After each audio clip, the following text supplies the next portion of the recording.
Love Radio. Music that makes you Kailangan pa bang i-memorize yan? Love Radio. Basic!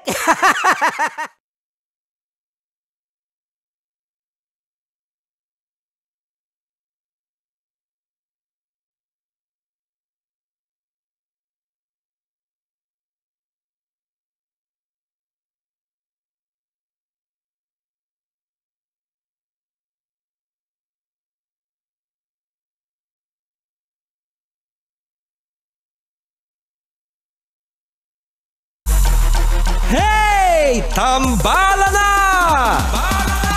At eto na sila, ang nag-iisang masugid na tagahanga ni Nicole Yala. Chris Chuper!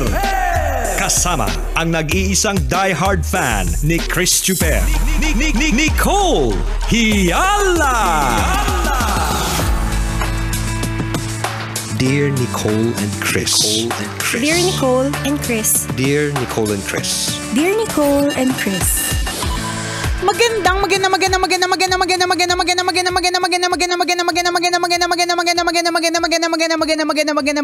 tanghali, mga tambalanista, mga kabisyo. Hi, partner! Hi, partner! Hi, mga kabisyo! Lunes na naman! Sa True Laluto Lang Halong Eklabuy, shoutout natin ang lahat ng mga tito, tita, mga angkol at ante na gumimik ng weekend. Kaya ngayon, Lunes, hindi na po makabangon. Pinipilit nyo kasi. Ang hirap na siya. Alam mo, partner, hindi na siya nakakatuwa. Sinabi ng bawal magpuyat eh. Alam mo yung, mapapansin nyo po talaga yan. Kaya kung ikaw ay nasa eksena ka ng sobrang kabataan, parang medyo gets natin kung bakit kinakareer yung night out, kinakareer yung pag-iinom, kinakareer yung pagpupuyat, ganyan, 'di ba?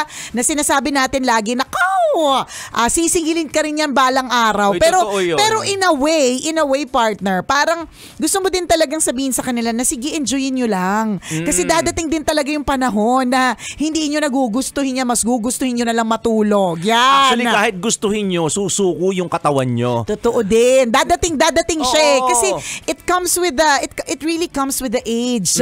Ano ba yung mga bagay na hindi mo nararanasan noon, na naranasan mo 50 ka, partner? 50 na pala. Grabe naman, masyado mo namang in advance. Okay, 48. Huwag ka masyado mag-advance mag-isip. Hindi, nung pumasok ka ng 40s, yung masasabi mong parang, number one ramdam talaga, ko na talaga. puyat, syempre. Hindi na ganun, di ba? Ang hirap makarecover, mga kaibigan. Totoo pala yung sinasabi ng mga matanda. And totoo din yung sinasabi nila na may singil pagdating talaga ng panahon. Kasi may mga ka-batchmate naman ako, partner. May mga batchmates ako na talagang kahit nagpupuyat sila, nagugulat nga ako, ang lakas pa rin nilang uminom ng alak. May mga ganong lifestyle sila, pero parang normal na gumigising ng umaga. Ako nagtry akong kunyari magpuyat, tapos uminom din. Kinabukasan, hirapan akong bumangon. Totoo. Feeling ko magkakasakit ako. Correct. Sabi ko, ito ba yung panahon na sinisingil na ako? Hindi. Bukod sa panahon ng paniningil siguro, partner, talagang panahon na talaga siya ng edad. Yung mga batchmates ko, malalakas hindi. sila. Sabi ko, ano bang nakain nyo? Nako, syempre, ba't araw-araw ba kayo nakikita? 365 days? Alam mo, yung parang kuno-kunwarian lang yan. Hindi ako naniniwala sa kanila. Totoo, I think. So, gino-joke lang tayo ng mga medyo, mga chikadora na parang kinakaya pa ang lahat, pero sa totoo lang hirap na, di ba? Sa totoo, nagme-maintenance stuff din pala. Yan, yung mga ganun. Totoo, dati wala ka namang minimaintain na gamot. Ngayon, hindi pwedeng wala sa isang araw. True, kasi nanghihina. Yan. O di naman, kaya ano yung nangyayari sa'yo, partner? Bumababa yung sugar. Ganun. Bumababa or tumataas. Oy, diba? Totoo yun, totoo din yun. Ako dati, wala namang oras na nararamdaman kung bumababa yung sugar. Nadinig ko lang actually sa teacher ko yun. Kasi that time, nung college kami, basta oras ng turo ng subject niya sa oras namin, sa klase namin, sasabihin niya, pasensya na kayo guys kasi ito yung oras na mababa yung sugar ko. So hindi ko siya nagigets. Parang ano yung baba sugar, diba? Until such time na na-reach ko na rin yung age niya. Grabe, no? Ang tagal-tagal ng ginoke ng teacher mo, ngayon mo lang nag-gets. Hindi kasi totoo eh. Hindi Totoo nyo na, pala yun. Totoo pala yun na hindi mo talaga maiintindihan lahat ng mga sinasabi ng mas matanda sa'yo hanggat hindi ka na rin naging matanda. Totoo yun. Diba? Yung kapag ka sinabi mong, alam mo, paglaki ko, diba? Kami mga magkakaibigan ganito eh. Pagtanda natin, hindi tayo magiging mahadera. Promise yan ha. Hindi tayo magiging talakera ha. Hindi tayo magkakaroon ng state of the nanay address every day. Diba? So, anyari? Wala. Hindi nyo kinaya, di ba? Siyempre hindi. Kasi di ba minsan kapag Mahirap siyang gawin. Oo, pagka bata ka, may isip mo na ba naman tong pagka matanda na, di ba yan? Talak ng talak, ang daming reklamo sa buhay, kung ano pinagsasabi. Di ba? Sasabihin mo sa sarili mo, promise, hindi ako magiging ganyan pagtanda ko. O ano? Hindi ba tumaba ka dahil kinain mo lahat ng mga sinabi mo? Di ba? At Totoo. natural na lumabas yun ha. Correct. Yung pagiging maingay, parang pagiging talakera. Oo, meron ako isang particular na kaibigan na sabi niya talaga, ayoko maging katulad ng mami ko pagdating ng araw. Sabi ko, what do you mean? Sabi niya, yung nanay ko sobrang sensitive. Sabi niya, yung nanay ko sobrang sensitive at sobrang lahat na lang ng bagay nirereklamo niya. Diba? Sabi niya talaga yun, hindi ako magiging katulad ng nanay ko. Nung nagkita kami, fast forward to isa't kalahating dekada part. After 15 years, nagkita kami ulit. Sabi niya, guys, naiiyak ako kasi pareho-pares na kami ng nanay ko. Yung minsan nagugulat ka na lang, no, na parang, teka, yung tono ko, tono rin ng nanay ko. Correct. Pag nagagalit Parang ano tawag yung deja vu, nangyari na to kaya lang, 'di ba? Instead na ako yung pinagagalitan, 'di ba? Ako na yung nagagalit. At kuhang-kuha mo True. yung mannerism, yung Yan. linyahan, yung tono ng nanay mo kapag siya ay nagagalit. Yung taas ng kila, yung kunot ng noo, 'di ba? Yung pamewang, kuhang-kuha mo. Kasi kanina mo pa nga naman mamamana yan, kundi sa nanay at tatay mo din, 'di ba? Yun. Talagang tawang-tawa ko dun sa kaibigan ko kasi talagang napakaklaro sa isip ko na parang habang nag-iinom kami noon, nung bata pa kami, paulit-ulit niya sinasabi, hay naku, yung nanay ko, pinagalitan na naman ako, apaka-sensitive. Ito lang yung sinabi ko, ang dami ng tinalak. Hindi ako magiging katulad ng nanay ko. Nakakaloka. Talagang pagdating ng panahon. Nangyayari na pala. Oo. Naku, mahaba-haba pa yan. Ganyan-ganyan. Habang nabubuhay ang kaibigan mong yan, ganyan-ganyan siya. Hindi, dadating talaga eh. Dati, parang hindi ko naiintindihan kung bakit. Nung medyo lumalaki na ako, nung nagtatrabaho na pati, parang may feeling ako na dapat ang love life hindi na masyadong pinakikialamanan. Ganyan. Sabi ko, parang in my mind, bakit may opinion pa rin ang nanay at tatay pagdating sa love life, 'di ba? Yung pala, kapag ka naging magulang ka na rin, magigets mo, no? Magigets mo, parang gugustuhin mo rin maging maayos para sa anak mo. Alam mo yung parang, So, sinasabi mo ba? Oo, sinasabi ko talaga yun. Dati puro lang ako. Nakikita mo na yung sarili mo na pakikialaman mo ang love life ng anak mo. May posibilidad, hindi ko sasabing hindi, di ba? So, hindi ko rin naman sasabing oo agad. So, naiintindihan mo na yung nanay mo? Oo, ako naintindihan ko siya. Kung bakit galit na galit siya sa jowa mong kalbo dati? Hindi, partner, hindi yun. Kung bakit siya galit na galit dun sa mga, ako na nilibre, ako nagpapakain, ako ang, yung para matuloy lang yung date namin eh, kailangan ako yung gumastos, Tapos diba? nangangatwiran ka pa, di ba? Correct. Ano ba yan, mama? Di ba malaki na ako, hayaan mo na ako. Kaya ko na mag-decide para sa sarili ko. Hindi ko naman yan katwiran. Kasi nasa poder pa ako ng mga magulang ko. Parang hindi ko pa talaga caring pero sumagi sa isip mo yun, aminin mo. Hindi. Ang katwiran ko ay ito. Ang lagi ko katwiran ganito, kapag ka nagkaka-jowa akong mahirap pa sa daga, partner, pero may itsura. Alam mo? Ang katwiran ko lagi sa nanay ko ay bakit? Ganito. Diba? Bakit? Bakit ma? Basta kapamewang, nakapamewang. Hindi naman. Nakahalukip-kip. Hindi ako ganon. Bakit? Hindi din naman tayo. Hindi ako suwail Kumbaga parang parang pagdating lang sa love life, parang medyo inilalaban ko yung mga lalaki hindi dapat palang ilaban. Tapos, ang lagi kong katwiran is, bakit? Hindi din naman tayo mayaman So, bakit natin kukutsyain yung mga walang pera? Parang ganon. Pero nung nagkaanak ako partner, although hindi pa naman siya dalaga, di ba? Ang isip ko talaga, wag talaga magjojowa to na mahirap Pakikialaman mo, manghihimasok ako. Ganon? Manghihimasok ako.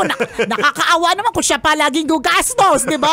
Yung papa nga, hindi, yung ibig sabihin ba, hindi naman sa nangungot siya ng kahirapan. Pero parang gets mo na, ang laging katwiran na nanay ko, mag-isa ako tinaguyod ko yung pag-aaral, in-effort ko lahat. Tapos maghahanap ka lang ng yung hindi ka mabibigyan ng magandang kinabukasan. Yun yung point niya. Na parang ako, hindi dapat mo gano'n. Oo, hindi dapat gano'n. Tapos nung nagkaanak nga ako, na-realize ko, sana kapag nagkaasawa siya, nagka-jowa siya, yung hindi naman siya yung manlilibre. Yung hindi naman yung siya yung bubuhay. Diba? Yung mga gano'n. Totoo yan. Siyempre, binigay mo na lahat ng comfort para sa anak mo. Correct. Tapos isang lalaki lang ang magbibigay ng matinding consumption sa kanya. Oo, diba? Diba? Yung hirap parang yung nakikita mo parang pinaparusahan yung Correct. anak mo nung taong mahal niya. Mga ganon. Hindi ka talaga papayag pagka ganon. True.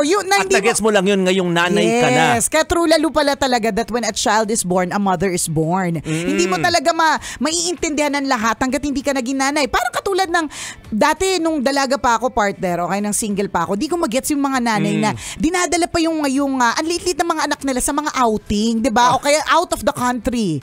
Tapos, alam mo, parang hirap na hirap na yung mga magulang, dala-dalat ng gamit pa. Sa katirikan ng kunyari, Disneyland. Tapos, may baby talaga. Hindi ko maintindihan. Parang, ano ba naman? Naiinis ka, sabihin mo. Naiirita ako. Hindi ako naiinis. Hindi mo lang siya mag-get. Naiirita.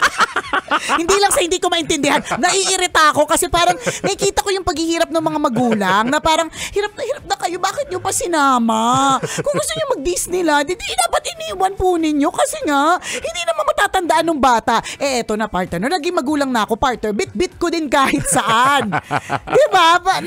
Diba ang dami mong salita na kinain mo? Totoo. Kaya nga, in my early years in my marriage, tumaba din talaga ako.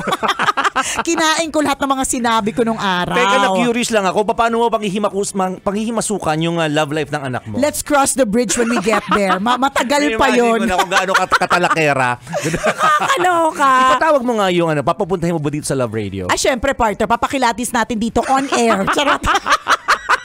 Papakilatis natin dito on air. Yung una pa lang, no? Yung araw na sinagot ng anak mo yung maliligaw niya. Papuntahin nga sa Love Radio. Oo, diba? Yan, may interrogation. Gusto ko siyang kausapin. Kamo yung ninong niya, gusto rin siyang kausapin. Tapos, yung tatakutin. ini-interview natin, ano? Wala na, hindi na magkakajowa yung anak mo. Wala na. Ang takot na nilang lahat masiraan sa radyo, di ba? Ganun ba? Nakita mo? Ganun pakihimasok? Hindi ko sure. Let's cross the bridge when we get there. Sana wag naman. Sana hayaan din. Pero alam mo, hindi mo masasabi, hindi mo talaga masasabi. Totoo. Alam mo yung parang, pag halimbawa ba, may nanakit ba ng damdamin niya, parang naiisip ko, susugurin ko. Pero na-realize ko, yung lahat ng mga nanakit ng damdamin ko ng mga jowa ko ng araw, walang sinugod yung nanay ko eh. Wala siyang minessage, wala siyang inallow niya din ako to be hurt and to get healed. Alam mo yon, yung parang inallow niya rin na maranasan ko lahat. At yun naman din talaga ang dapat. Wag naman din tayong gets natin, gusto natin yung the best for our kids, pero wag naman to the point na hindi na natin sila i-allow na masaktan. Dapat nasasaktan sila.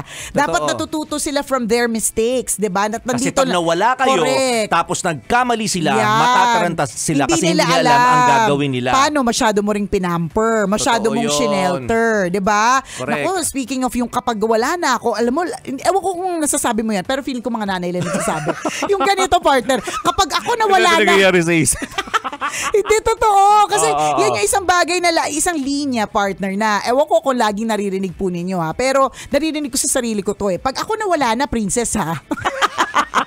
Tapos hanggang hindi ka pa rin marunong mag-fold ng itong bedsheet natin ha. Alam mo, ang tunog niyan sa anak mo, itong nanay ko ulit-ulit naman talaga. Nagdadrama na naman. Ayan, emosyonal naman yun naman yung nanay ko. Di ba yung mamamatay agad? Oo, nagpo-fold lang ng bedsheet.